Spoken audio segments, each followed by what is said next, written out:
Hey guys, Coach Jeff here. We're going to be bringing you through the kettlebell swing. I'm going to demonstrate. The first two are going to be a Russian kettlebell swing. The second two are American.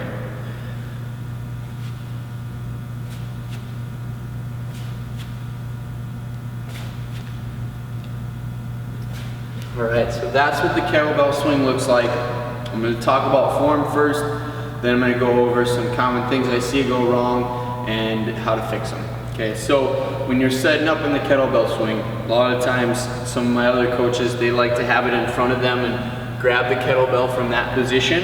I prefer to stand directly over the kettlebell and treat it like a deadlift. Okay, I'm going to keep my back nice and flat, keep my stomach nice and tight, and then I'm going to push my butt back, keep that tension in the back of your legs. Okay, this is where our power, this is what muscles we're trying to use, so you want them tight. Okay, grab onto that kettlebell. And then when I come up, I'm gonna push it back and throw my hip forward, okay? I'm gonna gradually get momentum until I can get to the height that I wanna be doing them at, all right? So if you're going to full overhead, you can just do a couple to start out and then get it all the way overhead. Now, when we're doing a kettlebell swing, our legs are doing the work, not our arms, okay?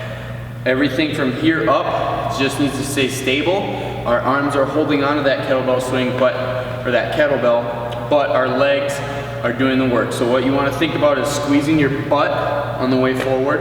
That's going to fire off your glutes and hamstrings, or your posterior chain, the back of your leg muscles. Those are what we're trying to use, okay? And then keep your chest and back in a good position.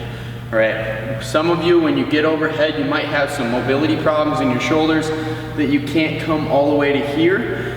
And in an American swing, technically, this is the standard, is bicep to ear. Some of you might be here, that's fine. It just depends kind of on your mobility. That's a coach and athlete discussion, okay? For the lower levels, level 1 and 2, sometimes you guys are just gonna come to eye height. Getting used to the kettlebell, getting used to using those legs properly, and really letting that kettlebell throw it. So, common things I see go wrong here. When the kettlebell is coming down, okay, the kettlebell is gonna pull your chest.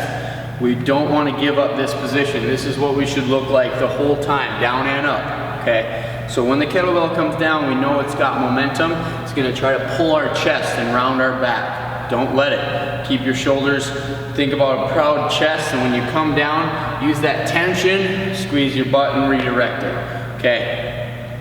That is one very common thing, people letting their chest fall at the bottom. The other common thing is people get pulled into their toes and then they're wobbly and they don't have a stable base, okay? You wanna stay back in your heel the whole time, okay? Because that's gonna make sure your feet are flat. The kettlebell will try to pull you forward a bit, so you gotta make sure you're counteracting that and keeping your heel down. All right. Kettlebell, it's an awesome movement for, metabolic conditioning, gaining strength if you're doing it heavy enough. If you guys have questions, feel free to talk to a coach. That's the kettlebell swing. Thanks.